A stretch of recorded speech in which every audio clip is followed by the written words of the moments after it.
Welcome back to the Tracy Take. I am your co-host Tyler here with my brother Ryan, and we will be predicting the Week 16 matchups. But before we get into that, Ryan and I, we just want to say welcome to all of our first-time viewers here. Hit that subscribe button so you can see when we go live. We're trying to get to 1,000 subscribers here, just gets kind of as soon as we can. And so we just like growing our community and everything. And so especially as 2023 rolls around, we're going to be putting out a lot more content, going to be spending a lot more time on the channel. So the more people we have in our community, just the more fun we can have talking about football. So hit that subscribe button, like this video, leave a comment on who you think is going to win these games. And Ryan, let's get into it. So we already did our Thursday night football game. We did that Monday night just on our Week 15 recap, and then we also just kind of end each episode talking about Week 16 Thursday Night Football. So go check out that video to see who we picked between the Jacksonville Jaguars and New York Jets. But Week 16, 3 games left, lots of playoff implication games that are going on here.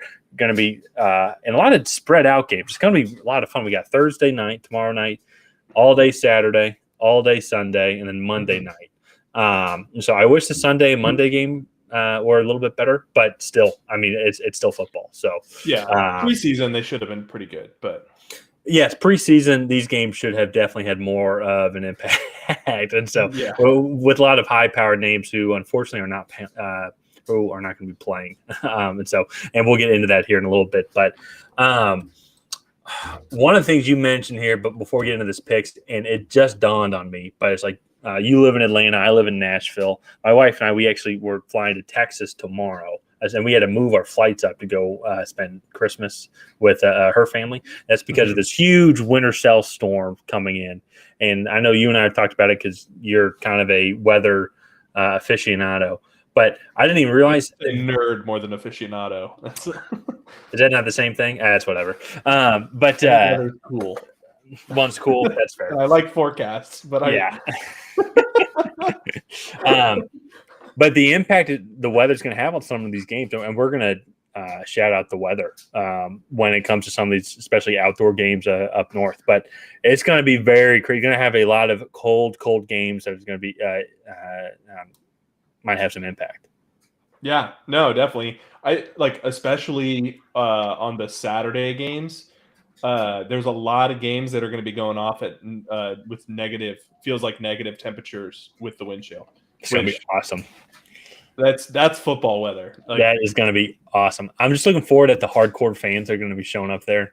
And it's like they literally, they're just able to see out of like this and just going to see a bunch of that smoke coming out. So I think it was the first Super Bowl, right, where it was Chiefs at the Packers, and it was the Ice Bowl, or I forgot what it was, but that's what you see the in that game on the first play blew the whistle, and it was so cold the whistle stuck to his lips, so they ripped it off. He started bleeding.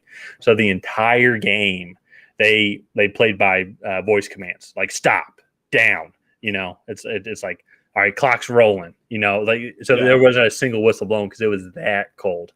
But so then you see the fans in the stand, and it's like they're all just a chimney, and they're just smoke. All of this breath. It's going to be that cold. It's going to be cold. It's going to be cold. So I'm looking forward to it. Let's go ahead. Let's get right into it, though. Atlanta versus Baltimore is the first one we're going to go over today because ESPN likes you. This is an interesting one for me because this is going to be cold. What was the temperature? I think I saw it's going to be about 20 degrees. But then I think feeling like in the single digits. Yeah, with a pretty hefty wind. And I actually think that favors the Falcons a lot if Lamar Jackson doesn't play. So the weather is feeding into like how both teams play. This is going to be a running game. I mean, I bet there's probably going to be 300 plus yards of total running on both sides just to begin with. Even if Lamar Jackson, and it's looking like he might be playing, they're still on the fence, but even if it's Tyler Huntley, I think there's going to be a lot of read options because even then Baltimore has been struggling to throw the ball. I mean, they should have beat the Browns last Saturday, but they just made so many errors. I think the 2 red zone trips with no points. Justin Tucker missed 2 field goals. One was inside 50, the other one was blocked. So, I mean, the one inside 50, that's even though it's Justin Tucker, he's the greatest kicker in the league. Any NFL kicker should make a field goal inside 50 yards. So, I'm still leaning towards Baltimore in this one. I just think they're overall the better team. Would not be surprised if the Falcons pull off an upset here. But I don't think either team's really going to be able to pass the ball. Falcons can't really throw the ball too well anyways, also with Desmond Ridder as now their quarterback. So he'll be making his second start. So, I'm going to pick Baltimore. I think they're just overall just more well-rounded team. Falcons. Yeah. I agree with that, and I have Baltimore right now. However, I am, for some reason, just wanting to pick the Falcons. I'm sticking with Baltimore because I feel like that's the safer pick, and I think that if there's another game that I might be willing to risk a little more here coming up shortly. But for me, I just think you look at what the Falcons have been able to do on the ground. Like, that's where they've had all their success. What have they been able to really stop this season on defense? The run game. Like, Justin Fields was kind of a non-factor in that game. Like, Justin Fields' running ability was kind of a non-factor in that game. And that was in a dome in good condition. Yeah. So, like, what are they able to do when it gets sloppy?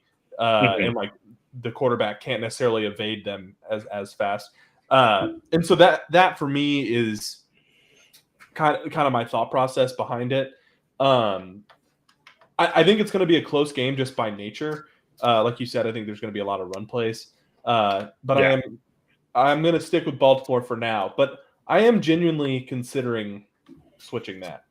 Yeah, and it makes it because both teams are almost identical. Don't really. Yeah. I mean, Drake London. No, I mean Mark Andrews is going to be the best receiver on the field, but then they have a Drake London on the Falcons, but there's not too much else. I'm trying to even think of who on the Ravens is healthy. I mean, I don't think Rashad Bateman's healthy. I don't think what's the other receiver that they have? I'm trying to remember what other receivers they have. Oh, Devin Duvernay, but I mean, Devin Duvernay's one. He's not too much. So it just both teams are kind of almost identical. I think the Ravens do just a little bit better as of right now. So going to be a fun game to watch, honestly.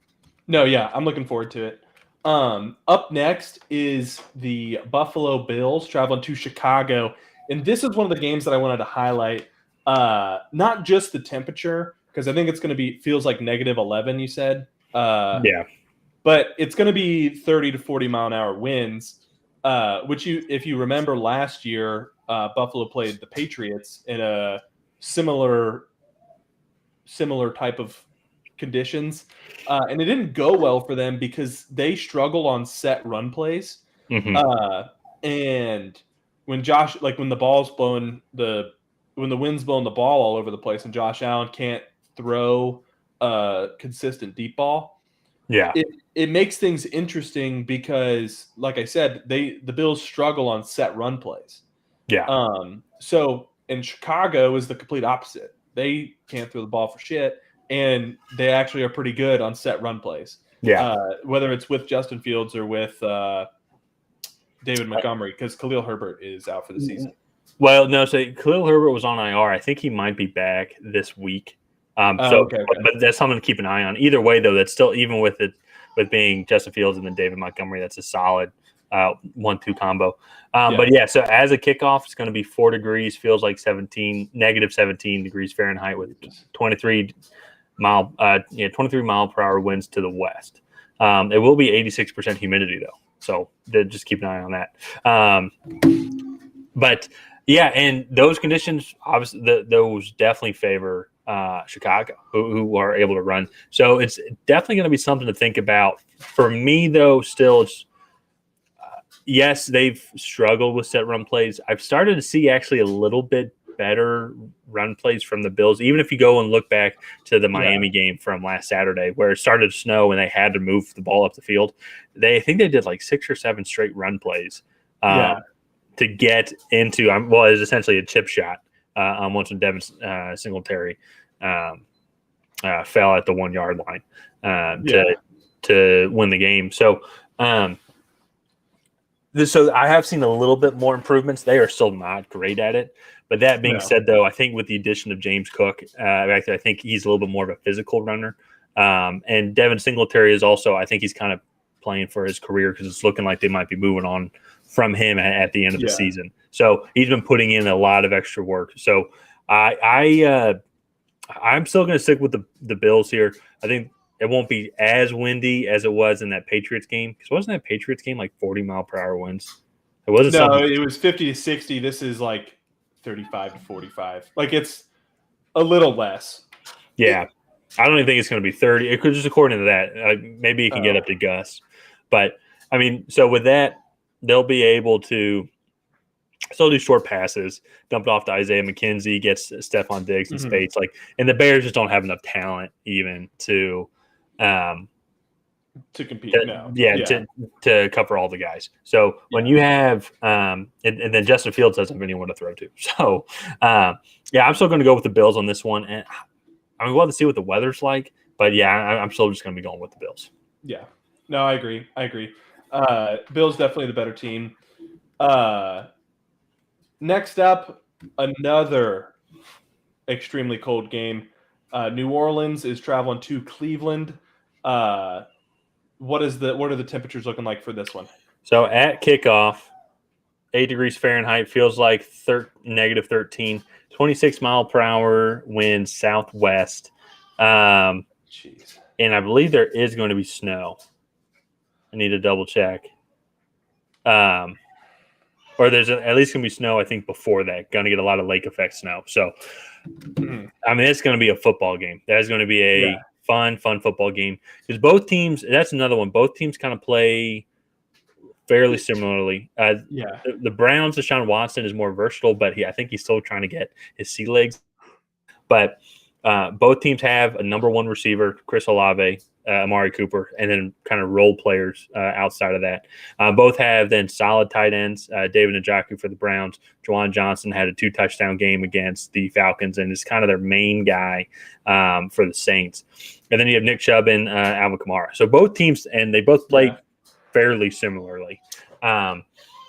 For me, just looking at it, I still think the Browns are just inconsistent, and I also just think on defense they have been struggling. As I mentioned earlier, the score line, they only gave away 3 points to Baltimore, but Baltimore made so many errors that it should have been a lot more. And at the same time, the Browns were only able to put up 13 points. Now, the Baltimore does have a good run defense, but they don't really have a great pass defense. So I think that it should have been a more lopsided victory for the Ravens than them losing. And I say that, and I think New Orleans, I think they're just balanced. I think they're just fair. Not too great in a lot of aspects, but also not significantly poor in many aspects of the game as well. I think it's going to be a tough challenge for the Browns. No, I agree. I give the edge in the trenches to the Saints. I think that they're just a little bit more consistent. I think they have a better offensive line, and defensively, outside of Myles Garrett, I don't think the Browns have too much. One thing too is I think Taysom Hill will play a big role in this game, just in the simple fact that if it's bad enough to where like Andy Dalton is really struggling to throw the ball, they really could go like Cam Newton QB power with Taysom Hill, and then just 12 plays, 70 yards, like just grind it out against them. So that for me is like the Browns can't do that. Their biggest play is to hand it off to Chubb and Hunt if it becomes unthrowable conditions. So and that's what is Marshawn Lattimore going to be playing? Because if he is, it's going to be tough. I mean, because Amari Cooper's having a great year. Not too many people are talking about him just because of the whole Deshaun Watson situation, and then also it's the Browns as well. But he is having a really good year. But that matchup will be very interesting because when the Browns do have to throw, he's going to be their number one guy. Sounds like he's out. Sounds like he's still out. Okay. Yeah. So I mean, there's gonna be some opportunity to throw the ball. I'm wondering if the weather is going to permit it. So for me, I'm leaning towards the Saints here. I just think Me that too. it's going to be they're a little bit more well rounded. I also think that they kind of fit this style of game a little bit better. Not saying the Browns don't, because like they do have Nick Chubb to go, but the Saints with Alvin Kamara, I think, and then also just mentioned with Taysom Hill, I think he is going to play a big role. This is where he's definitely going to be making his money. Yeah, no, I agree. I think New Orleans comes away with it. Up next, we have a battle of the Titans here. The Tennessee Titans are hosting the Houston Texans. Both teams, I think, are dwindling. Well, the Texans have dwindled. Yeah, that's true. The Titans are joining them. Yeah, the Titans are currently out of the playoffs. Or no, they're still one game up on Jacksonville. Yeah. Yeah.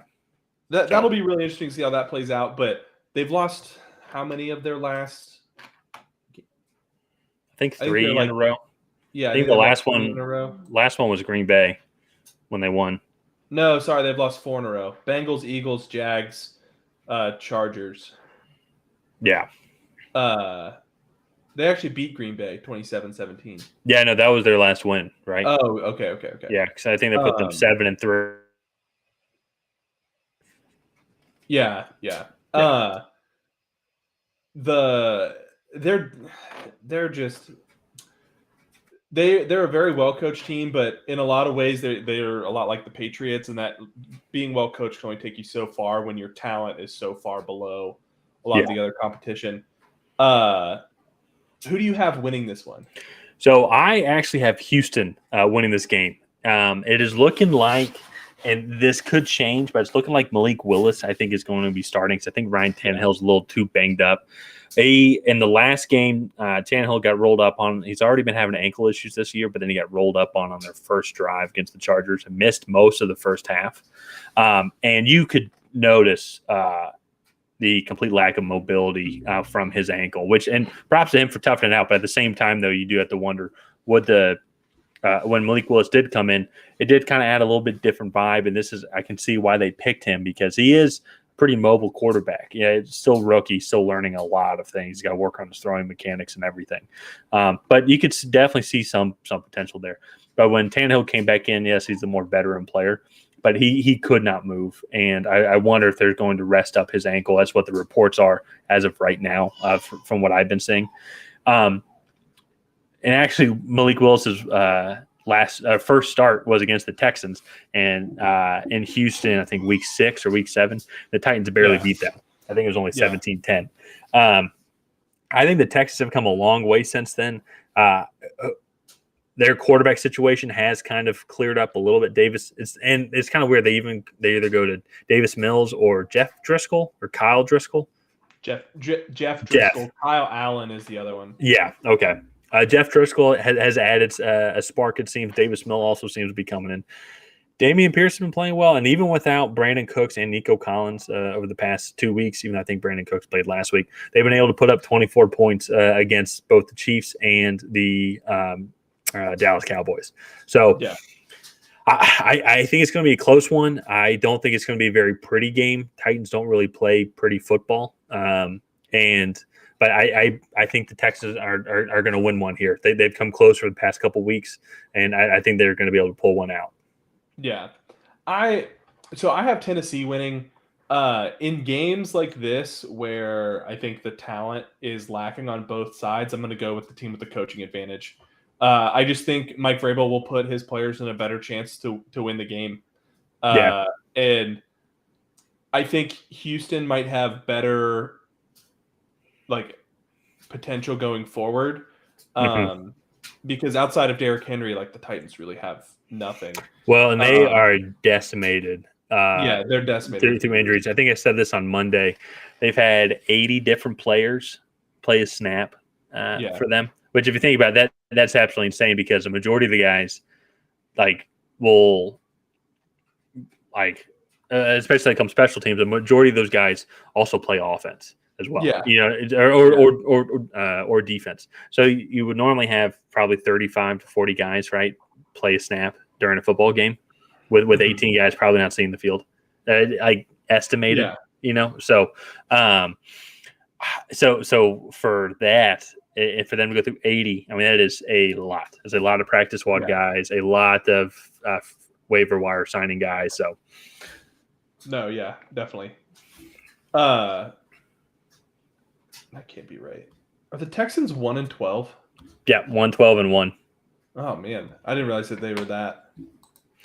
Yeah, and they're clearly the worst team in the league, but it is. I'm just getting some vibes from the Lions from last year. Like, I think there is some potential. Dameon Pierce has been playing well. Derek Stingley Jr., their first overall pick last year, their first round pick, has been playing well. Brandon Cooks, Nico Collins on the offensive side of the ball. They've had some other veteran receivers step up, and so there is some potential there. And their offensive line hasn't been playing atrociously. I just think overall they're just kind of lacking in talent everywhere, especially on the defensive side of the ball. So the big thing for them is, can they stop Derrick Henry? Because we all know what the Titans' game plan is going to be, and that's going to be running the ball just down their throat. But I don't know if Treylon Burks is back yet from a concussion that he suffered from the Eagles. I'm pretty sure he is. I don't know. But even then, outside of that, Nick Westbrook-Akine has been having a decent year. Robert Woods is just older. I mean, he's still a solid receiver. Trees. Yeah, I know. Bobby Trees.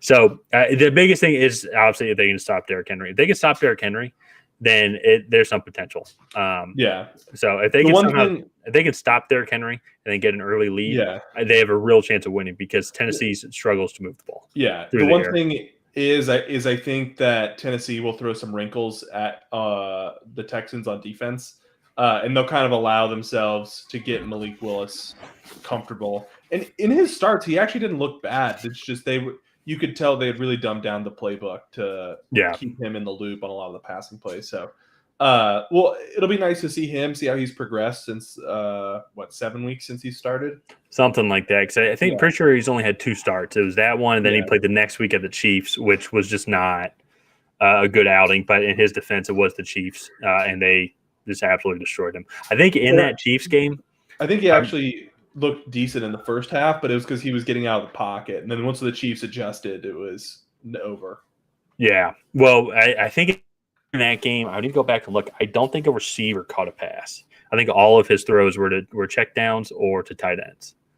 So I need to go back and double check that. Yeah, well, maybe that'll change. Yeah, maybe so. Yeah. So let's move on to the next one, though. So next game, going to be Seattle versus Kansas City, another outdoor game. We're getting all the cold games out here real quickly here. Who do you have winning this game? So I have Kansas City winning this one. Seattle's kind of gone cold. The NFL took down the Super Bowl post. Yeah, the road to the Super Bowl with him. With Geno Smith on it. Mm-hmm. I want to say they've lost 4 of their last 5. Yeah. Yeah, they beat the Rams. Yep. Mm-hmm. And I want to root for them because I like what they've put together. But frankly, at this point, if they build for next year, they might be getting 2 top 10 picks, and with 1 top 5, 1 top 10 pick. Yeah. And so for me, I think they're in a good situation already. I just think Kansas City's too good offensively, and they're just not going to be able to keep up, in my opinion. So yeah, and so the weather for the game at kickoff, 7 degrees Fahrenheit, feels like -9 with a 13 mile per hour west by northwest wind. So obviously super cold, and for me, I don't think it's going to be too much of an impact on that Kansas City offense, even with how cold it is. And I've been saying this all year. Yes, they don't have Tyreek Hill. They don't have that. They don't have the cheetah, who's really hard to tackle, and they can just kind of throw out into space. But they what they make up for in the amount of targets and reception he has, they have now placed kind of in all corners of the field. I think Isaiah Pacheco, their rookie running back, has been a great addition, has been a great find. Travis Kelce is still Travis Kelce, but then you still have Juju Smith-Schuster, MVS, Sky Moore, Jake Watson, Noah Gray, and Justin Watson. Justin Watson. That's it. Yeah. And so all those guys are able to contribute and help Travis Kelce, kind of with this offense. Patrick Mahomes and Andy Reid is just it's going to come down, depending on how long Andy Reid wants to coach, is going to be considered, I think, and probably already is, that one of the best head coach QB combinations once when both their careers are done for. Yeah. And so, I think that Kansas City is in line still to has a shot to become the number one overall seed. And so they're going to come at this very well, and just talent wise, even on defense, I think they'll be able to stop Geno Smith, DK Metcalf, and company. This defense, I think, is a really good example of a modern day defense, and they play kind of this off shell coverage to prevent the big play, and then they let their defensive line really get after the passer, and they're more than happy to give up 8 yards a pop, right? But that's 8 to 12 play drives. Can you string together that consistently? And then it's we know we can, but can you? And so it's kind of one of those things. They have a lot of luxury because Patrick Mahomes and Andy Reid together are just so good. So for me, I think that Kansas City comes away with this one. I don't want to say easily, but I just think that Seattle's going to have a hard time in Kansas City.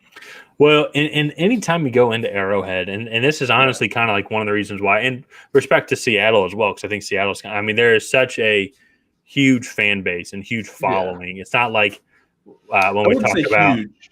It's extremely loyal. That's a better way to say it. Yeah, it's a loyal fan base. It's going to be 98% Chiefs fans there. And you go into that atmosphere, and I remember Arrowhead used to be one of the loudest stadiums, if it's still not one of the loudest. It is the loudest. Yeah. So it's tough to go in there. And so we've started to see I think we're starting to see, as you mentioned at the beginning of this prediction of the games, some of the faults that Seattle needs to work on in the offseason. And so, but they're in a good spot. I think Geno Smith. Do you think Geno Smith is going to be the long-term quarterback of the future for them? Because he's going to be 32. Do you think they go quarterback with the first round, the first pick that they have, which is going to be, I think it's going to be from Denver? Okay, so I'm probably in the minority on this. I'm not sold on any of the quarterbacks in this class. To me, if I'm Seattle, I have Geno Smith. First half of the year, he was a potential MVP candidate. He's still playing well. Is he elite? No, but he's still playing well. I think if you build a solid team around him in the next 2 to 3 years, before he really gets into the bad half of his 30s, you could potentially win a Super Bowl with him playing how he did in the first half of the season. Right? Yeah. So, especially with Kenneth Walker, DK Metcalf, and Tyler Lockett. Yeah. So, I think they get back to what Seattle won a Super Bowl on 9 years ago. Build that defense. Get yourself an elite pass rusher in Will Anderson or Jalen Carter at the 3rd or 4th pick. And then if you can get a guy, I like Anthony Richardson a little bit better than Hendon Hooker. Same. Yeah. Prospect wise, both guys are still pretty raw, but Hooker's 25. That's right. I think Richardson is only 21. Yeah, he's 21 or 22. Yeah, it might be 22 come draft time. I don't quite remember. But to me, that seems like if you're Seattle and you're picking, I think they're going to be picking 34, 35 with the 3rd pick, the 3rd or 4th pick in the first round. If that's me, it's okay, maybe I'll take a guy there. if I'm still not sold on any of those guys, then I'm taking an offensive lineman or a defensive lineman again. Yeah. Because Jalen Carter and Will Anderson are too elite to pass up for a team that already has a serviceable QB. Yeah. It's going to be interesting to see kind of where all the teams lay out because Denver has somewhat of I don't want to say favorable schedule coming, but it's like they can still pick off a couple of games here. Yeah. Like sending their draft stock up, sending that pick up. But if they lose, if they lose out, which is also extremely likely, it depends on if Russell Wilson starts or not, which way you leaning with that, Tucker? I don't know. If he starts, are they going to lose, or if he starts, are they going to win? That's for you and the viewer to decide. Oh, you froze. The first round picks they have. Yeah. Have over the upcoming years because don't they have another one from Denver for next year? I think they got 2 first rounders from Denver. So 24 and 25. No, 23 and 24, and then they got some other picks. Oh, I guess for last year's draft. I believe. Okay. Anyway. Either way, right now projected next year's QB class is supposed to be a lot better, and have more potential talent to go and get that quarterback for the future. And so I'm kind of with you. You have, if you're sitting there at number 3 and Jalen Carter or Will Anderson are there, I mean, I think you got to take those guys because they could provide instant impact from day one and to help improve that defense. Oh, no, yeah. And it's with quarterbacks, it's so hard. And this is a video that I want to make come the off season, but I think it's like 3 out of 5 quarterbacks in the NFL that are drafted in the first round are considered busts. And then like 8 out of 10 of them don't sign a second contract with the team that drafted them. And so for me, if I'm a team with a serviceable quarterback, I'm not willing to take that risk when I can go out and get a defensive lineman who I'm 95% sure will have an immediate impact on my team. Oh, yeah. Especially in a division where I think the Rams will have a bounce back year next year. That might be a dumb statement because it probably can't get much worse. Then it's Arizona is on the downslide. It looks like Cliff Kingsbury might lose his job. Kyler Murray is going to be out for the first part of next year. But then San Francisco, I mean, shoot, they now have 3 possible options at quarterback. That defense has a ton of injuries, and they're still a top 5 defense in the league. So if I'm Seattle, I'm trying to build up the team I have right now. So yeah, we probably spent a little bit more time on that than. Well, it's a little preview, I think, to what a lot of our conversations are going to be. Coming up here come January. That's why you should subscribe so you can see what our opinions are. But yeah, it's going to be interesting to see what Seattle does because they're definitely in a very interesting position moving forward. Unlike someone like the Lions, who are going to also have 2 picks, they're now, I think, getting towards the end of the rebuild phase and now into like let's contend. So it's like where do we need to improve? So like where do we need to improve at? What we need, or just take best player available, whatever their philosophy is. But Seattle's, we all thought this would be a rebuild year, so we weren't expecting them to be this competitive. And I still think that they're in kind of a rebuild. So I think they should still draft best player available at each position. Outside of quarterback. But that conversation, that deeper conversation for a later day. Let's move on now to the next one, home game, even though it's going to be cold in Minneapolis. But it's going to be the New York Giants at the Minnesota Vikings. Minnesota coming off, actually both teams coming off huge victories. Both these are playoff teams, could potentially be a preview to a first-round playoff matchup. But I don't know how to feel about the Giants. I mean, that was a really big win that they had against Washington on Sunday night. Yes. But at the same time but how much is Washington maybe a little overrated? How much is Taylor Heineke a little bit overrated. And I'm not just saying that because they lost. I've said this on this channel before. Taylor Heineke wins games. I think he's a great leader. Guys like playing for him. But he does lack some things in the throwing department. So could Washington be better with Carson Wentz? But then there's some decision-making issues there. So how big of a win was that? Or how telling is that of New York over a win like Washington? But then at the same time also, I say that you look at Minnesota, they did give up 33 first half points to Indianapolis. I think two of those were, defensive touchdowns by the Colts. But still, we've seen the Vikings play horrible football and not look like the number 2 seed in the NFC. So, what's your mindset kind of going into this game about both teams? So this is a tough one to predict because I really have no idea what's going to happen. I think the Giants win. What was that, Monday night or Sunday night? Sunday night.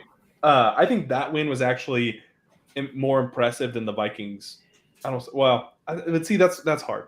I don't want to say it's more impressive than the Vikings comeback, but they dominated a team for 60 minutes. From the get-go, they flustered Heineke. They shut down their run game. Brian Dabble had a really good offensive scheme and was just kind of able to grind out a solid victory. And to me, getting a division win on the road is a huge morale boost for the New York Giants. Especially, they kind of solidified themselves as the 6th seed, in my opinion, if they can carry that over. Because Washington now kind of looks like they're on the downturn. There's a couple teams that might be knocking on the door for the 7th seed. But the Giants, I think, almost locked themselves into a wild card. They're, I think, 1 to 2. I wouldn't say that. Don't they have a really tough schedule coming up? Don't they have to play the Vikings, Eagles, and then Cowboys? Isn't it their final 3 games? I would not say that they are locked in right now, even at 8-5-1. Let me see.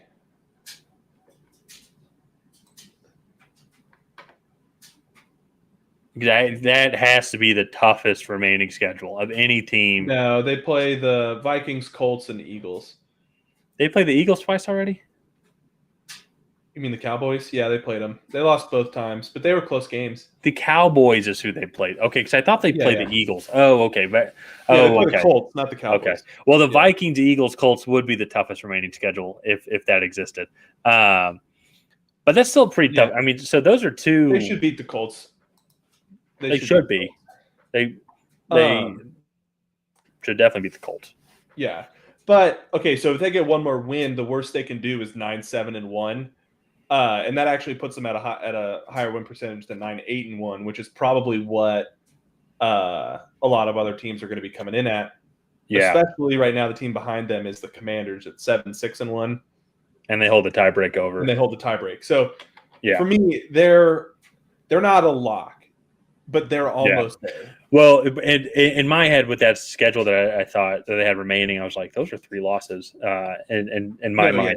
But because the Lions, I think, have a potential, but they still have they have to play the Panthers this week, Bears, Packers, which is not an easy stretch by any means. And Seattle has a tough stretch as well. And so. What is Seattle's stretch now? As we talk about it, it is Chiefs, Jets, Rams, which is maybe a little easier. Maybe the Jets. I don't know. The Jets will be interesting. It kind of depends on where everyone is at. But with this game, though, for me, what I just see the offensive, obviously we all saw, but the offensive explosive potential from the Vikings makes them deadly, I think, at any point, even though they are very inconsistent. Well, and their defensive woes, I don't think will be able to be exploited as much just because this Giants offense if they get behind the chains, like there's a first down penalty, it really does hinder their their drive and their progression. And the Vikings defense is weak on the back end. It's actually a decent in the front seven. They're decent. They're older, but they are decent. Yeah. So for me, this game favors Minnesota. Because I think. Excuse me. Bless you. Because I think Minnesota will be able to kind of exploit the weaknesses of the Giants a little bit more than the Giants will be able to exploit the weaknesses of Minnesota. And player for player, I think that the Vikings win far away. So I will say. So I'll just say I have Minnesota winning this game. I do. Kind of based. I just think they're going to be able to outpace them. However, that being said, though, the X factor in this game is going to be Cave, because the Vikings have been exploited by teams with good pass rush, because I think their offensive line has been shaky at times. This is going to be a great matchup between Christian Darrisaw and Kayvon Thibodeau. Yeah, it's going to be fantastic. Yeah, I think it's going to be a lot of fun to watch. He's going to be the X factor because he had a game. I think he had a kind of coming out party on that Sunday night. Correct me if I'm wrong, Giants fans. I haven't been able to watch every single Giants game, but I mean, he played well. He's been having a good rookie year, but like he had a strip sack that he recovered for a touchdown, like in that game. That's far and away his signature rookie performance so far. Yeah. So let's go ahead. We both have Minnesota taking that one. I think the next one is a game we don't have to spend too much time on. Cincinnati is traveling to New England for another East Coast barn burner of a game. I think the only saving grace that New England has in this game is the fact that it is going to be extremely cold. Well, yes. I mean, it's going to be cold. 17 degrees at kickoff. Feels like 3 degrees, but only 13 mile per hour wind. I don't think even then. I mean, I still like how Cincinnati's able to run the ball. The improvement of this offensive line has absolutely changed the dynamic of this team. I'd be curious to kind of see first half sack statistics of Joe Burrow, and then like second half. Season when everyone was still kind of getting all gelled together. Because I think weren't they about 4-4 at one point, and now they've just been on a tear. So so essentially the first half now, right? I think so. Yeah. I mean, they have seemed to filled in a lot of their weaknesses. They've won 6 straight. And they haven't had the toughest schedule. They played the Browns twice, the Buccaneers, Steelers, Titans, Panthers, but they beat the Chiefs in Kansas City. Actually, that is actually a fairly easy stretch. And they but you know what? The first time. Say one caveat though. Those are some tough defenses that they played. Carolina, Steelers, Tampa Bay's defense is considered good. I think defense is good, even though they're pretty injury riddled. They're very well coached. What was the score of that Titans-Cincinnati game? Oh, it was 2016. Yeah. So, the Titans defense is just good just because of their coach. I mean, I don't think we could speak more highly of how Vrabel gets that defense prepared, because you're right, the talent on that team is not good. Anyways, this one though, another thing, and we've just talked about their offense. I think that Cincinnati's defense has improved and could still be improved, and you guys are going to provide no threat really offensively to Cincinnati's defense. Well, we fall right into their hands. We cannot throw the ball for shit. Also, Mac Jones in severe weather games has one of the lowest QBRs in the league. He cannot throw in poor weather. And that Cincinnati front seven is extremely good. So I think we're I don't want to say New England could get shut out. I mean, maybe. But I think it's a possibility. It's going to be just one thing that is for certain. I think there's going to be a lot of boo birds that are thrown out. So, because you guys are not happy. It's funny because you've talked about the Belichick firing train for a long time. By a long time, I mean just over the past couple months. A good buddy of mine that I golf with, he's from Boston, and we were just talking about football, and without even me bringing it up, he talked about like it's a possibility that Belichick gets fired. And I'm like, my brother's been saying that for a long time, and as like a Falcons fan, like I couldn't take it seriously. So, but that's two guys now, you and him, and a lot of it is from obviously just the internal Boston sports radio talk and everything. That was his sources. But the points make sense too, because the point is what you have been saying this whole time is who Belichick hires or fires or doesn't fire, which is what he's to be counted. And then puts in positions to make decisions for the team. And it's like, I understand that the man won 6 Super Bowls, but over the last 4 seasons, the team has had a severe lack of talent issue. They've had either a coaching issue on the offensive side or defensive side, or both at the same time. I'm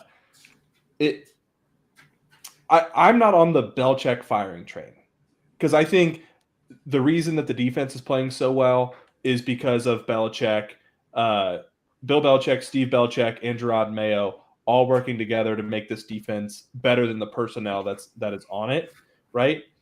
But at the same time, this offense is that bad because of Belichick, Matt Patricia, and Joe Judge working together to build an offense, right? Yeah. Like, they don't have the personnel to really run the offense that they want to run. They can't believe I'm going to say this. They don't really have the know-how to run the offense that they want to run. And then they have refused to adjust a failed system. And granted, I get some of it. It's like, all right, we tried it. It didn't work.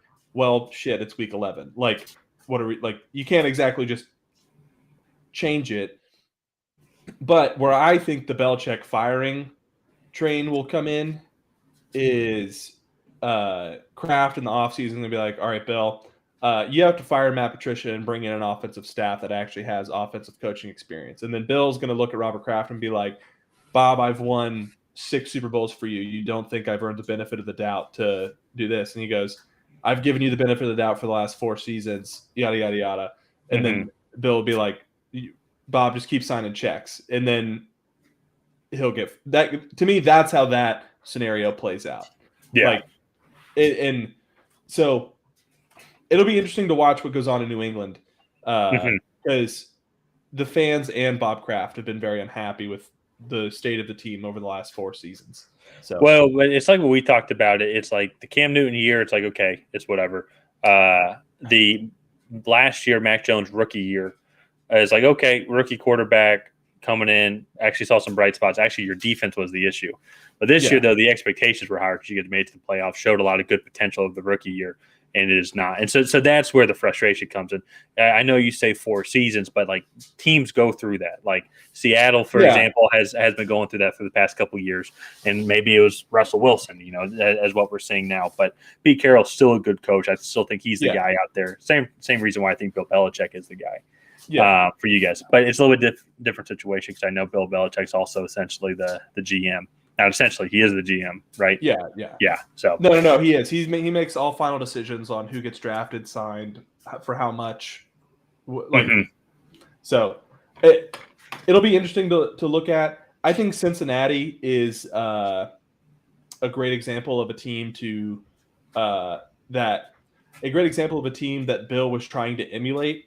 However, I think he's failed at that. And but there's not much else to it. They failed. They need to rebuild. Now a lot of people are questioning Mac's progression and if he's even the guy. And that stuff makes it in the locker room. So but back to this game. We both have Cincinnati winning. I think it'll be a fairly large victory. I don't think it's going to be a close game. So, but I also have Cincinnati winning as well. I don't know if I said that, but let's move on to another one. Another big game. We got some playoff.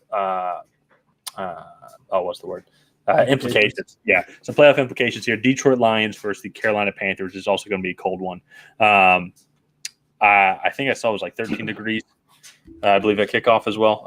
And so feels Something like that, yeah. something cold. Which is ironically, actually, Detroit's the one that's not really prepared for that because they play in a dome. So I'm curious how that's going to affect them. I mean, all they're going to do is practice outside a couple days. No. Yeah, that's true. That's a good point, actually. So practice outside on Friday before they fly down on Saturday. Yeah. But for me, I mean, Detroit, I think, is one of the hottest teams. I think. 6-1 record, and it seems like they're only getting better. Aiden Hutchinson, their first round pick, has been playing really well. Jameson Williams, their second first round pick, now is back in. Is now playing. Big part of that, not big part, growing his role inside the offense. Amon-Ra St. Brown has been playing lights out. Same with DJ Chark, now seems healthy. Who's the new tight end for them that just came out of nowhere? I think Brock Wright. I think that's his name. Yeah. I need to double check. But yeah, I mean, he had the game-winning touchdown against them. But you know what though? But that's why I like that TJ Hawkinson trade because they got some value back for him and they got some draft picks. And at the same time, as a tight end, unless if you're Travis Kelce or Mark Andrews, or I mean, maybe you can throw Kyle Pitts in there, but it's like, and it's similar to fantasy. What's the difference between guy number 4 and then like guy number 17? There's not that big of a difference. And I'm sure there's some people out there saying Pat Freiermuth or Pat Freiermuth. And so, there's some other ones. Peyton Hendershot, Jake Ferguson, Dalton Schultz is the guy. Yeah, Dalton Schultz was the guy that I was trying to get to there. Even though we would need to shout out the IU boys, and when you're that type of tight end, you fit really well into a system where you have 3 really good receivers and then 2 extremely good backs and then a veteran quarterback. So you're reaping the benefits from all the attention that they have there, and that's what the Lions. That's why they've been playing so well. They figured it out. It seems. Especially too, like in that system, they're like DJ Chark, Jameson Williams outside, and Amon-Ra St. Brown over the middle. It's like, all right, they're really not looking for a TJ Hawkinson type of guy. They're more looking for a blocking tight end that can catch it, not a receiving tight end that can block. And so, like you said, getting value back for him, I think, is good. In terms of this game, I like Detroit. That offense is just going to hit another gear, I think, now that Jameson Williams is back in and like they're getting his feet wet in the NFL. I still think he's on a snap count because there's no point really in rushing him because you still have Khalif Raymond and Josh Reynolds, 2 guys we didn't even mention, but are veteran receivers. And even I've talked really highly about the Carolina defense and how good the defense is, but this is one of the issues that the Lions provide to all these defenses. And even if you look at the Jets, they were able to put up 20 points on the Jets, which has been tough to do for some teams. But they just have so many different options, and they can beat you so many different so many different ways. Where this offense actually gives a lot of defenses fits is in the trenches because that offensive line is top 5. And they can run the ball. They're very well balanced for how many like receiving weapons that they have. It's not a Mike McDaniel system where they're dishing it out like to Tyreek Hill, Jalen Waddle for 5 yards, and then trying to burn you over the top. They are running power formation, like tight end, and then all of a sudden they're going to run play action, and Jameson Williams is 10 yards behind your DB.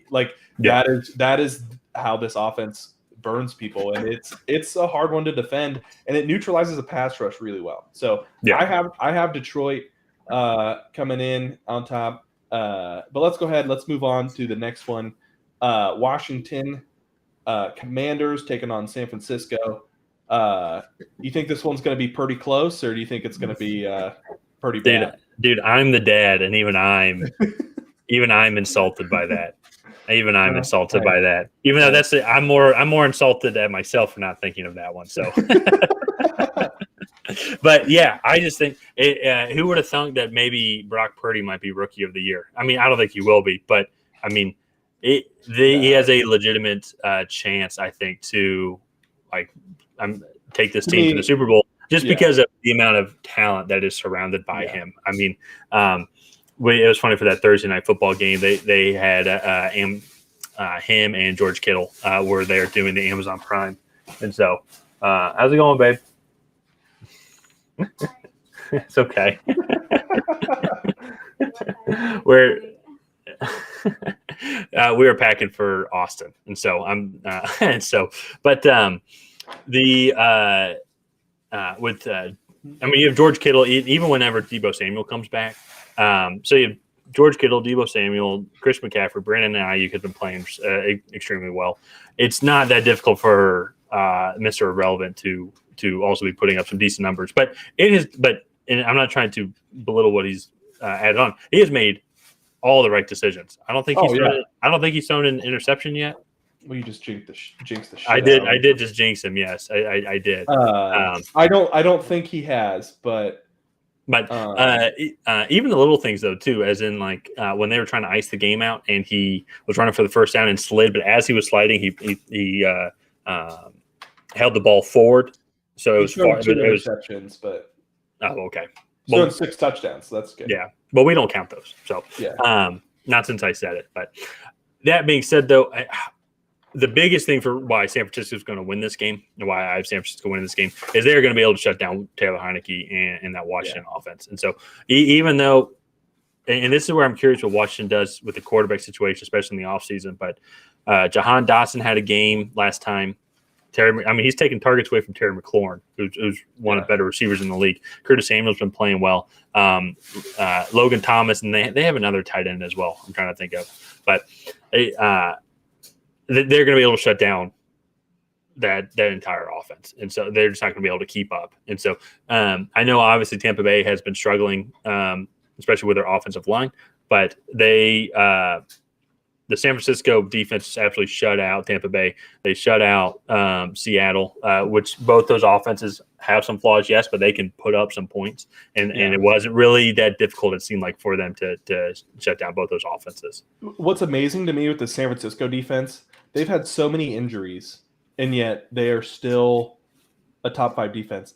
I like watching that Seattle game. I remember they threw a screen pass to Kenneth Walker, and it was like they threw a screen pass right into 6 San Francisco defenders who were just waiting to tackle him right there. They run to the football better than any defense in the NFL right now. And honestly, it's just all effort. San Francisco is a threat in the NFC come playoff time. Because I was thinking about it too. Because actually, we're talking about them next. So it's going to be a great kind of segue. But I was thinking about it, and it's a lot of talk about obviously the Philly offense. I think is legit because they play against good defenses. But then you see this defense though for the Eagles. They haven't played anyone that is as effective as the San Francisco offense, I feel like. Now, of course, San Francisco is one of the top offenses at all, but San Francisco though has played, I think, several offenses that are very good, and they've been able to shut them down. So I think that definitely this defense has proven themselves. While the Eagles, they still have a really good defense, but I'm curious on how they will react if they play San Francisco in the playoffs, which I think is extremely likely. I mean, I think those are the 2 best teams in the NFC. I think they have an NFC championship matchup coming up here very soon. Yeah, no, I agree. That's a matchup I'm excited for. I have San Francisco winning. Let's move into the next game with Philly and Dallas. Yeah. So, I guess just kind of building off of, and so this will be the first time I really think that this Philly defense has played a high potent offense. Because I know they already played Dallas before, but that was much earlier in the year. Cooper Rush was their quarterback. It wasn't led by Dak Prescott. I think also even since that game, and even since Dak came back, this offense is on a different level. Now, they are inconsistent and turnover prone, so that is one of their downfalls. But outside of that, though, like if they're able to stay consistent, it's one of the best offenses in the league. CeeDee Lamb is amazing. Tony Pollard is their future back. by far. You still have Zeke, who's having a good year as well. But then you have he's had all the a rushing receiver touchdown in each of their last 7 games. I didn't realize that, but Zeke. yeah. Oh wow, I didn't realize that either. Yeah. Yeah. So he's turning more. He's starting to remind me a little bit. He's kind of got a who's the guy? The bus. Jerome Bettis. Yeah, he's kind of starting to turn into that role for them. When they get into the red zone, he seems to be the guy. It's like they just run it up the middle, and he just eats. To me, that's like LeGarrette Blount in like 2013 or 14. He had like 17 rushing touchdowns with the Patriots, but it was just like they got inside the 20 and they were like, all right, well, we're just going to give him the ball and he's going to run through 3 people, and then we'll get 4 yards of play, take another 2 minutes off, and then it like. Yeah, well, it's because when those guys hit the pile, like and then one of the best things they do is they always fall forward. So then, like as you said right there, even if there's no holes, he's going to run into people. Boom, there's 4 yards, 2nd and 6. All right, do it again, 3rd and 2. Just keep going from there. Oops, sorry, go ahead. I was going to say, and like one of the things that I think Dallas presents really well is kind of like the Kansas City effect, and also I guess Detroit now, but Dallas has a better tight end trio. Mm-hmm. But they really spread defenses out because CeeDee Lamb can burn you on a screenplay and a go ball and everything in between. So I guess that's wrong. Yeah, my dryer disagrees. Yeah. And then it's okay, babe. Michael Gallup and Noah Brown. Noah Brown. Yeah, thank you. Are very good compliments to that. And then, frankly, what they're doing with their tight ends is really impressive.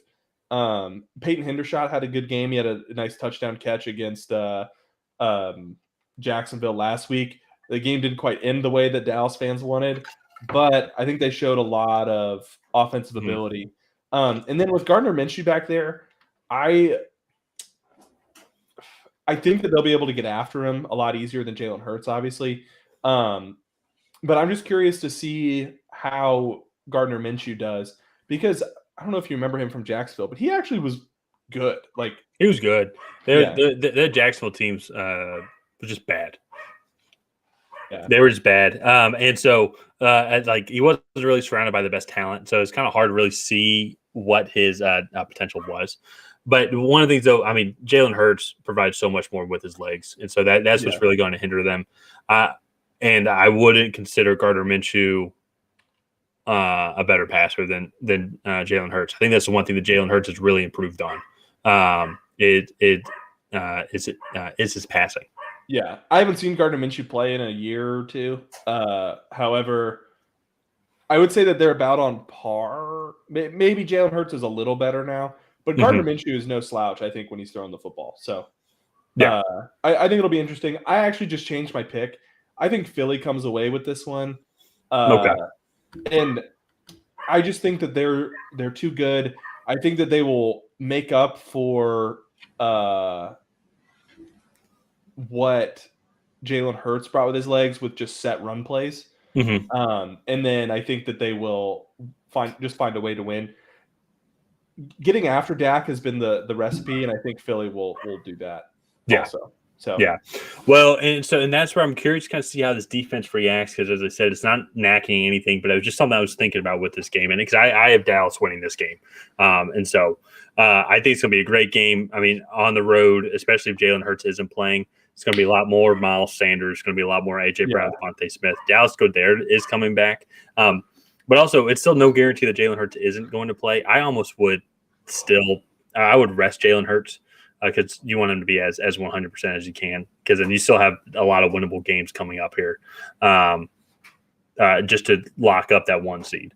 So I think they have they have to win one more game to lock in the 1 seed. Well, or Vikings lose, because don't they have a 2-game advantage against? Well, but they haven't locked up the division yet. No, that's fair. Yeah. So they have to win one more, or have Minnesota and Dallas lose one more. Yeah. So, I think it's gonna be a great game. I wish that this was the Saturday night football game, because all these games are on Christmas Eve, and so maybe they'll switch it up. Probably not though. But the Saturday night Christmas Eve game is going to be the Las Vegas Raiders versus Pittsburgh. both these teams are in the playoffs still. Both this is essentially their first round of the playoffs because they just need to win out and hope a couple teams lose. Kenny Pickett is looking like he's going to be back, and so he cleared yesterday. He cleared yesterday. Yeah. I'm just don't. Obviously the Raiders had a crazy win last week. I just think that I just don't think they're going to have enough at Pittsburgh. I don't either. Yeah, it's going to be cold. I think it's going to be in the single digits, and that's not even with the wind chill and everything. Yeah. So, what are your thoughts on this game? I agree. I think one of the biggest things that Las Vegas has done to really set up their offense is run the ball well. Mm-hmm. And Pittsburgh, I don't think is going to let them do that, especially in single-digit temperatures. And I'm assuming there's going to be decent, impactful wins there as well. Yeah, that might be. And in that type of game, I'm going to favor Pittsburgh tremendously, especially because Kenny Pickett, I think, is more athletic than Derek Carr, and I think that Kenny Pickett has shown he's more than willing to utilize his legs. Mm-hmm. But Najee Harris has been running the ball well the last few weeks, and this Raiders O-line or D-line cannot stop the run at all. No. Even with Pittsburgh's inefficiencies on the offensive line. Yeah, they'll be fine. Yeah, I agree. So another thing as well is it's like, I mean, Matt Collins has come on for the Raiders. Darren Waller, when healthy, is still a good option. But even then, this Pittsburgh defense is still one of the better ones in the league. And with I just don't think that they're going to be able to. I think that Pittsburgh can put 7-8 guys in the box maybe at a lot of times to try and stop Josh Jacobs. Because, and then also it's going to be tough to cover Devontae Adams. But I think Minkah Fitzpatrick should be able to handle him. It's hard to handle Devontae Adams, but they won't need to provide as much help to that side of the field as a lot of other defenses normally do. And then you still have TJ Watt as well, who's just going to be able to get after Derek Carr. So I think everything just favors Pittsburgh. Also, just with how the Raider season has been going, I know they've had some crazy wins over the past couple of weeks, one with Seattle, then also this one. But they've also had some dumb losses as well. Like the Raiders, the Raiders have only lost one game. Yeah, 6-8. They've only lost one game by double digits, and that was a game. Well, I'm pretty sure it was double digit. I'm pretty sure only one. I know they've won only blowout, so to say, and that was against the Saints in like week 5 or 6. Every other game has come down to like the final possession. Every game's been competitive. They could easily be 10-3 right now, you know. Yeah. But they've blown 2 leads off the top of my head that I could think of: the Rams and the Cardinals. So that's 8-6 right there for them. And I'm sure there's several other games that they should have won. And so it's just kind of one of those disappointing seasons, but I think some positives for them, depending on what happens at the end of the season. But I think they need some help to make the playoffs. Yeah, no, they definitely do. For me, it's hard to find some positives for them when they should have been a much better team. But let's go ahead. Let's move into the Christmas Day games. Starting off with what I think is probably the best game of the day.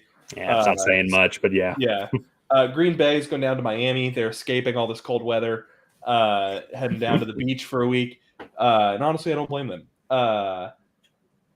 Miami should win this game pretty easily. This Green Bay team, while have started to show some signs of explosiveness with Christian Watson, Romeo Doubs in that run game, explosive plays for them right now are just too far apart. They're not producing enough to be competitive with the style of play that their defense is letting other offenses play with. So frankly, I think Miami should win this one pretty easily. Yeah, I just think that just offensively they're going to be able to provide way too much firepower, and this Packers defense has been injured and hasn't really been able to keep up kind of with the injuries, like how some other teams have been able to deal with them. So I think that's going to be their biggest downfall. Then on top of that, another issue is They haven't. Well, I guess just in general, they have not been doing well in the trenches. And that Miami defensive front, I do think, is underrated. I think Jalen Phillips and company, I think they're able to really get after the quarterback. But so I have Miami winning this game as well. And hot opinion here, I think this might be the last game we see Aaron Rodgers in a Green Bay Packers uniform. I think that could be very possible. There are rumors that the Packers want to move on to Jordan Love. Yeah. So yeah, and I think if you could hear my wife also, she was excited about that prediction as well. Yeah. But and of course it was just very short, like small sample size. But still going back to that Eagles game, it was a lot different Jordan Love than I remember from when I saw him when the first 2 years. He looked like a deer in headlights last season when Aaron Rodgers was suspended, and then he looked. I don't want to say like elite or anything, but he looked really good. Like, he just did everything right. Yeah, like, I am completely aware that Rodgers has been dealing with injuries this year, broken thumb or fractured thumb, I should say, for all year, and then also ribs as well. Just 2 sneezes. I don't think we've ever had a sneeze on a live stream. Now we've had 2 on this one. But also just and then just to say, he's 39. They have to make a decision about Jordan Love if they want to keep us for a 5th year or not. I wouldn't be surprised if they accept it, give him 2 years, and they're going to have a really good understanding of what they have. Yeah. Well, do you have to accept the 5th year before the 4th season starts? Yes. Okay, so I would not be surprised if they accept it. Well, I take that back. I don't know what's the logic behind that. Would you accept it not knowing? Not entirely sure how he reacts, but giving him 2 years chance. I mean, he was a 1st-round pick, and it's still only. And he was a late 1st-round pick too, so it's only going to be like $8 million. Yeah, right? If it's me, I am trading Aaron Rodgers come this offseason. If he's not a free agent, he might be a free agent. No, I think he signed a deal. Oh, I'm trading Aaron Rodgers. It might also be one of those things. It's like if we can release him, like let him go wherever he wants. It'll be some serious cap space hits. Over the next couple years, I think. So I think the trade. We need to look into that more. Yeah, but Seattle is a potential destination, I think, for him. Especially they have the draft picks and the cap space to handle it.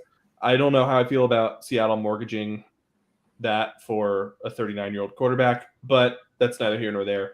It'll be interesting to see how they handle it. Definitely something we'll cover in the offseason. We both have Miami winning. Next up is Denver versus the Los Angeles Rams. This is a horrible game. This is coal in the stocking on Christmas. Yeah, it's really funny too. How it's amazing how this never know what's going to happen in football season, because you look at these Christmas games: Green Bay, Miami, Denver, Los Angeles Rams. Oh yeah, Tampa Bay going to Arizona. I mean, all of those teams, like premier quarterback, the franchise is like everyone knows who they are. So it should be some good games. And man, these are just some absolute duds, absolute duds of games. I don't know how to feel about this one. I mean, I honestly didn't even watch too much of the Monday night game with the Rams and Green Bay. Didn't really care too much about it because the Rams. They're not good. The Rams are not good. They got really lucky against the Raiders. So lucky against the Raiders. I mean, the Raiders gifted them that game. Gifted them that game. And now they're going to be going up against a Denver defense that is way better than the Raiders. Mm-hmm. Way better than Green Bay. And also, too, and I've been saying it all year, and that's what's so weird about Denver. But Denver has some offensive talent. I mean, you still have Cortland Sutton, Jerry Jeudy as well, and then who's their other guy? KJ Hamler as well. And so they look like they started to piece it together against Kansas City. Russell Wilson did get hurt, but Brett Rypien nailed it. he was able to score a touchdown in that Kansas City game, keep it within one possession. They put up 28. Then they put up 24 against the Cardinals. That's not saying much at all, but still, for them to put up 24 points is really good. Not sure who's going to start. Pretty sure Russell Wilson's still going to start. So it's just going to be if Denver just chokes it again. But I just it's hard for me to pick against Denver in this game just because there is still so much of an abundance of talent, even though like Sean McVay is doing his absolute best to make this team competitive this year. Yeah. But that's also another good example of good coaching can only take you so far. Like you have to have the players to do it. Their problem is their players to do it either retired or got hurt this year. Like, I think Aaron Donald's still going to be out. He's probably not coming back for the rest of the season because there's no point in risking him. Cooper Kupp's out as well, and same with Matt Stafford. Those were their three premier players. Yeah. I mean, Jalen Ramsey is an absolute joke. I mean, he has fallen off the face of the earth when it comes to talent, it seems like. And maybe he's not and in his defense, maybe he's not really trying that hard because, I mean, the team is 4-10. So too, we might be getting really bad matchups, and people could be dropping assignments that might be costing him some stats. Maybe he's had a horrible season, so I'm not really making any excuses for him. But there are other like reasonable excuses outside of I just had an off year. Like, yeah. So and so it's just hard for me to go against the talent in this game. And I will say one thing: this game's going to be loaded with Denver fans because LA fans do not like their teams at all. No. It's going to be funny next week. I think it's the LA Rams versus the LA Chargers. I think that stadium no one's going to be there. No one was there for the Titans-Chargers game this past week. Yeah. I mean, just looking around, it's half the stadium's full. And the Titans don't really travel too well because Nashville's a commuter city. Yeah, similar to Atlanta. You know, so, I mean, there's a lot more Atlanta fans just because Atlanta's 5 times, 6 times the size of Nashville. Which I understand why the LA Rams went back because they used to be the LA Rams. But that's really sad for the Chargers, in my opinion.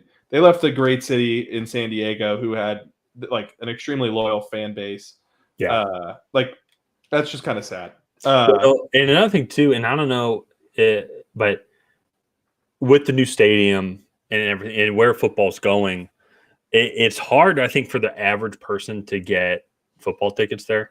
It's starting to become much more of an kind of an elite event, because some of these tickets are expensive.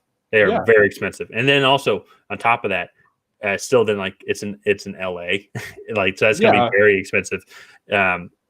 So I think it's tough for just the average person, I think, to go to the game, even though LA is 8-9 million people or something like that. Mm-hmm. So that's just like, it's just sad. It's just sad. I mean, it should be a huge event every single Sunday, like how we see in Kansas City, like how we see in Buffalo or Cincinnati. But then you see these cities kind of take advantage, or not take advantage, but don't know what excitement they have, it seems like, in their football teams. No, yeah, I 100% agree. Yeah, I mean, to the game, I think Denver's going to win. Like you said, I think it'll basically be a home game for them, and they have the better defense in a game with no offense. Yeah. Moving on to the Sunday night game, another one that when you look at it from the beginning of the season, should have been a great game. Mm-hmm. But you have Tampa Bay going to Arizona. Kyler Murray and Colt McCoy look like Kyler Murray's definitely not going to play. Colt McCoy looks like he's not going to play. Mm-hmm. And so they're down to some dude from wherever, like Trace McSorley. Pretty sure he went to Penn State, I believe. He did go to Penn State, yeah. Yeah. So this is an absolute dream week for Tampa Bay, who has one game up. So you think about it, they need a win. And you think about it, you're going up against a third-string quarterback against a team that has really no motivation to play well. Atlanta's at Baltimore. New Orleans is playing Cleveland in the snow. And then Carolina is playing Detroit. Like up there is one of the hottest teams in the league right now. Then the Bengals, it's like then the Bengals, 49ers, have to put the Eagles up there, Cowboys. I mean, the Lions over the past 7 games, they've I think they're on Yeah. that streak. I'm curious how I would really want to see them make the playoffs and play against one of those teams, see how good they are. Yeah. And now we have Tampa Bay, who's going up against a team with not really great defense. I mean, I think their secondary is pretty good, but I don't know if they get after the quarterback. It's the opposite. Their front seven is what's good. Their secondary is struggling because just with injuries and stuff. Oh, okay, that's fair. Yeah. Okay. I thought I saw something though, fantasy wise. Arizona's was the second best team against receiver fantasy points. But also, that's fantasy. I will say that's fantasy. That does not correlate. Are you talking about Tampa Bay or Arizona? I'm talking about Arizona. Okay, so Arizona, they are like top 3 in the NFL on giving up plays 20 yards or more. Like they're the third best defense on plays 20 yards or more. They're like 30th or lower in every other category. Oh, okay. I guess that's probably just because not too many teams feel the need to throw up 20-plus yard plays against them. But, okay, so now we're looking at, even with all the woes of this Tampa Bay offensive line, I just think that they're just going to have too much firepower. It's kind of the same thing, I think, again, with Denver going up against the Los Angeles Rams. I just think, obviously, they have their flaws, but going up against a third-string quarterback, and also I don't trust Cliff Kingsbury to come up with a good game plan against them. So I don't see too many scenarios where Arizona wins this game. No, I don't either. Like, Arizona quit against New England a couple weeks ago, and I just think that's a mentality thing. Like that's they were down by 1 touchdown, and then they quit. Like, and they did not have an issue moving the ball. I mean, so it's a good point. Like it is something. It is a locker room mentality thing. Yeah. So I just think Tampa Bay is going to come in. Tampa Bay plays hard. They just haven't necessarily been able to execute on the field. I still think Tampa Bay is a dark horse come January because I think they're going to win that division. However, it's so far this season for them, it just hasn't been put on the stat sheet.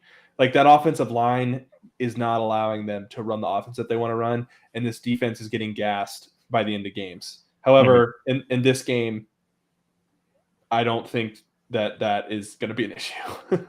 It's very curious. Like come the offseason, what both these teams do. Whether because Tom Brady's 45, how many more years does he have left? What's going to happen with Cliff Kingsbury? What are they going to do with their first round pick? Because I think they need running back help. Because imagine if there's a Bijan Robinson in the backfield with Kyler Murray fired, but that's a different story. No, that's I think so as well. But curious to watch this game, kind of really see what both teams need to improve on. Well, actually, I say that with the Buccaneers, they've just been riddled with offensive line injuries. If they had a good offensive line, I think that they'd be much better this year. But that's so like starting back in training camp. Ryan Jansen. Ryan Jansen gets tears an ACL out for the season. Left guard Alex Kappa left in offseason. His replacement pops an Achilles out for the season. Then week 1 against the Cowboys, who's their not Byron Jones. That's the old cornerback. I forget who their left tackle's name is, but he hurts his ankle and wrist on the same play. And so he's been in and out of the lineup. Tristan Wirfs, their star right tackle, in and out of the lineup. The only person I think on the offensive line that's played every game so far is Shaq Mason. And he is new to that system this year. So it's like there's no continuity from last year to this year. And if there's one thing that Tom Brady needs on an offense, it's a solid offensive line. And they have bottom 5 in the league currently. So it's going to be interesting to kind of see. Definitely want to watch this game to kind of see how they play, see how everyone reacts essentially. So, but let's move on to the last game. It's interesting too. These videos always get a little bit. I forgot how long these videos could be because we've been doing bi-week games. And so, but now with 16 games, they're a little bit longer. So, but the Monday Night Football game, post Christmas Day, Los Angeles Chargers going up to Indianapolis. Indianapolis getting to think a lot more about what happened their last game with 2 extra days in between. than normal. Nick Foles is going to be starting this game. Matt Ryan has been benched. Jonathan Taylor's out. Trying to think of something positive to say about the Colts. Those are just three really bad negatives. Yeah, I just don't see how the Colts win this game. I don't either. The only saving grace that you have, this defense is good. This defense is really good. So they might be able to provide some fits for Los Angeles. That's where I can see there being an upset in them. Yeah. I don't. It's interesting too because if it was Matt Ryan, we kind of would be able to expect, especially throwing wise. There wouldn't be anything too lethal, but start off with lots of running, then play action, check down to tight ends or running backs, move the ball that way. But with Nick Foles, I mean, because it almost guarantees it should be like that. But I mean, do you think there could be any explosiveness from Nick Foles? I've watched Nick Foles play a lot of games. And I don't think explosiveness is how I would describe it. You wouldn't put that under the descriptor? No. What a career Nick Foles has had. Dude has a Super Bowl ring, like a perennial backup. Yeah. Like he has like one. He has a couple good stretches of his career. He played 4 really good weeks in January and February. In January of 2020. No, 2019. No, 2018. It was the 2017 season, 2018 playoffs. Oh, moved up here. Man, that was 5 years ago. Yeah. Jeez. Because we're going to Super. This is 57, right? Yeah, I think so. That was 52. Yeah. 52. Yeah. Holy cow. Look at that. Carson Wentz goes down, looking at like how great the future is for the Eagles and everything. Comes back. It's not it. It's amazing. At one play, he tears his ACL. Changes the future of all these franchises all these players. Because did they actually stick with Carson Wentz, or did Nick Foles start since he won the Super Bowl, and then they went back and forth? But but then both players sucked after. So then they traded Carson Wentz the next year to the Colts. I think it says 18, 19. No. Carson Wentz was there. He was in and out of the lineup with injuries. Then they drafted Jalen Hurts in the 2019 draft. No, Jalen Hurts didn't come out. This is only Jalen Hurts'. It's his third year. It's his third year. Yeah. Sorry. That'd be 2020 then. It's his fourth year, I think. No, because he was in the draft with Joe Burrow in them. Because this is Joe Burrow's third year. No. Right? He was in the draft with... No, because Joe Burrow and them beat Oklahoma, right, in the playoffs? Yeah, you're right. Jalen Hurts? Yeah, so this is only Jalen Hurts' third year. Yeah, that was 2020. Has Jalen Hurts been a starter for the Eagles his entire time? Who was the quarterback that was before Jalen Hurts? Carson Wentz. And then they made the switch to Jalen Hurts at the end of 2020. Jalen Hurts started last year for the Eagles, and now he's starting again this year. You're right. Yeah. That's okay. Man, and now to think how quickly the Eagles have turned around. And everything. Anyway, sorry, we got way off track there, but it's just crazy to think how he's now starting on Monday night in just this irrelevant game, but yet this guy has a Super Bowl ring. Because not too many quarterbacks. There aren't too many quarterbacks you can say that have been essentially irrelevant in most of their career, but have a Super Bowl ring, like a starting Super Bowl ring, like where they led them to the Super Bowl. Yeah. So, but yeah, I mean, for me, the Chargers win this game easily. Back to the Chargers versus Indianapolis on Monday night.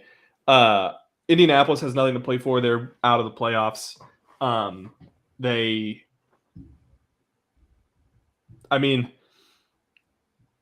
Especially after last week, there's going to be no morale in that locker room. Like any inkling of a following that Jeff Saturday had is gone. Matt Ryan will not be there next year. I mean, they are going to tear it down to the studs.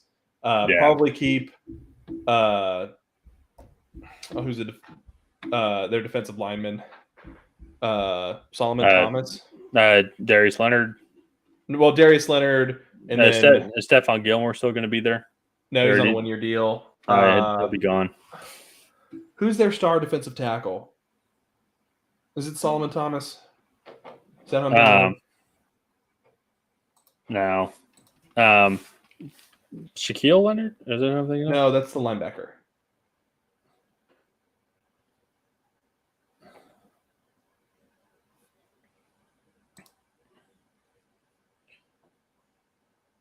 This is going to bother me. I'm looking at the roster.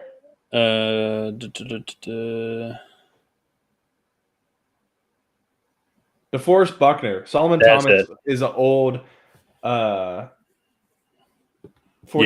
defensive end is who I'm thinking of. DeForest Buckner.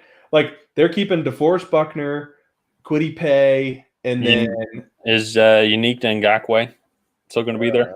I have no idea. And then Shaq Leonard with the interior of that offensive line and Jonathan Taylor. Like, and other than that, anybody's fair game. Even Michael Pittman Jr., in my opinion. That's one thing that's been, and he is definitely a victim of the quarterback play. But that's one thing I would have thought that he would have had a little been a bigger part of the success. I thought he would have grown up to have a little bit more separation. He's still their number one receiver, but it doesn't look. I mean, like when you look at Alec Pierce. I mean, Alec Pierce does have explosiveness off the ball, and he is so quick. I think he does have some potential to potentially be that number one guy. And Pittman's really good, but he just seems very consistent. Does not seem like a game changer. Pittman to me reminds me a lot of like a Jacoby Myers, but like 3 inches taller. Like, he's a good route runner, lacks a lot of explosiveness, but he has good hands, good contested catch ability. And he's much more of a possession receiver than I think a home run hitter. Yeah. And for me, that's a really hard guy to like have as your wide receiver one.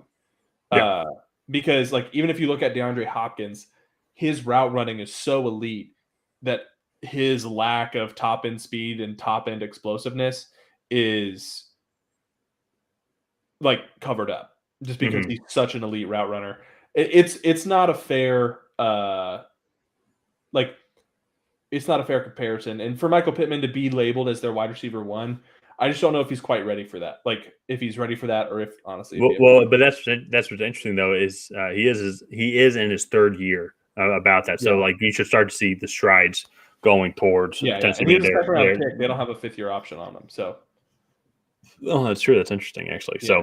So, but the one thing though I will say, like, to speak highly of the Colts, is I watched that Chargers game last week against the Titans, and the Titans weren't able to give this offense fits.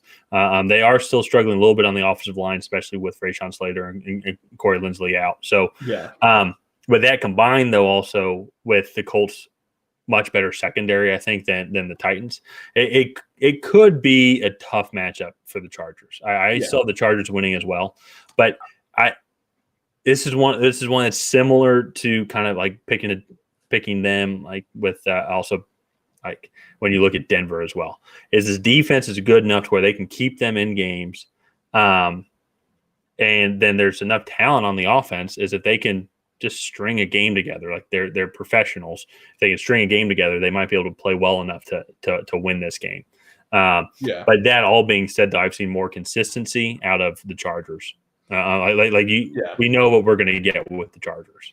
The one thing that I want to see from the Chargers in this game, Brandon Staley, if it's 4th and more than a yard in your infield goal range, fucking kick it. Yeah. Take the points, because this Colts team is going to struggle to put up points. Yeah. I hate when he leaves points on the board, or keeps points off the board. And for me, that is like the only way I think that the Chargers lose this game. They get into the red zone. They don't take field goals. They commit turnovers that could result in points, right? And to me, that's really it. Because frankly, I think the Chargers are going to put up 20 or more, and I don't think the Colts can do that without any help. So, and Justin Herbert threw 2 picks in the last game against the Titans. One of them was just an absolute great play by the Tennessee Titans and their quarterback. Definitely go check it out. Did you see that play? Oh, it was very. I mean, it was very impressive. But yeah, I bring that up though because then before that, Justin Herbert I think went 160 passes in a row, 165 passes in a row without throwing a pick, and I don't think that they've had too many fumbles either. So the Chargers do a very good job of protecting the ball, and it kind of goes to your point though, is like the Roger McCreary play when he throws it. He throws it back in bounds. So to your point though, is just put points up on the board, make Nick Foles have to lead an offensive drive down the field to get points as well, because they've struggled with doing that all year. So, but yeah, I think the Chargers are going to win this one. I think the Chargers win this one, and then they have a good shot, I think, to solidifying their place in the they're 8-6 in the playoffs. Yeah, 8-6, and then who do they play the next 2 weeks? Is it the Broncos schedule? Colts, Rams, and Broncos. So yes, and they should beat the Rams next week as well. Yeah, they should beat the Broncos too. The Broncos have a good defense that's at Mile High, so that's a little bit of a challenge. Just going 2 Mile High is always tough. Yeah. But yeah, I mean, it's. I think that they've kind of locked themselves in. I think it's going to be Ravens, Dolphins. Oh, actually, Dolphins, Ravens, Chargers. As the 5, 6, 7. Yeah, 5, 6, 7. That's to me. That's almost certain at this point. Well, no, the Chargers have the advantage over the Dolphins. Yeah, but the Dolphins only have. The Dolphins are also 8-6. Oh, okay. Yes, right now the Chargers are the 6 seed, Dolphins 7 seed. Ravens 5 seed. Yeah, but the Ravens, I think, are going to have a tough. Yeah, Ravens have to play the Steelers and the Bengals left as well. Oh yeah, the Dolphins are at the 7. Okay, well, yeah, I think it's going to be those 3 teams in whatever order they come in at. But all right, let me see if we have any comments. Nope.